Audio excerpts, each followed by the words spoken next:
I'm often asked if horses get cavities. And the answer is yes, but it's not the same. Remember, a horse tooth is not like a human tooth. It's not created the same way at all. And because the horse can regenerate tooth, sometimes they'll get a cavity, and it's been proven that the cavity will actually repair itself, which is kind of cool. But if a cavity isn't repaired, or if a cavity continues to occur, then it can create a split down the tooth, much like if you're from an area where you have logs that you split and put in your fireplace.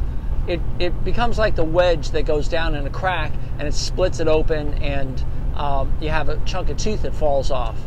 And usually it's a thin slice. Sometimes it causes some problems on horses, sometimes it doesn't, but it's very common. Interestingly though, with broken teeth, they usually occur symmetrically. So if it's a next to last tooth on the upper left side, sure enough, the next time I go back, the next to last tooth on the upper right side will have a break. So I think that there's a little bit of a genetic component to it. But the other thing is prevention of cavities. And we all brush our teeth or floss or swish our mouth out with stuff. I think in horses the biggest thing is to make the teeth smooth so the horse can chew and apply pressure to stimulate the tooth to stay healthy, and that the tongue can get in there and clean the food debris out. And I think that's the most important thing, to get the tongue around there and clean things out.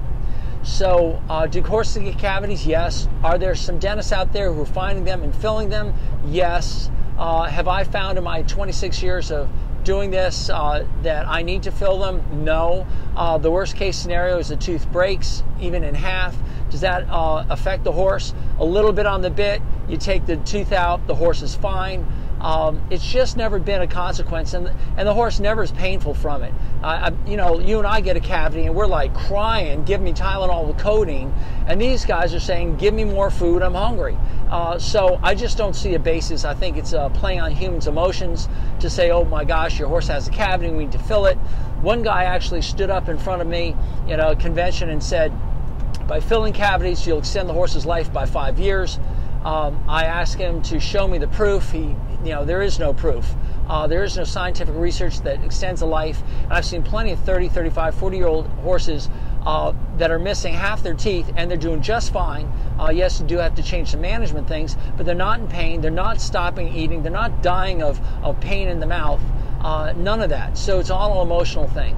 And I'm just, without drama. So I don't fill in cavities. I just make sure the horse is comfortable right from the get-go. So that's cavities.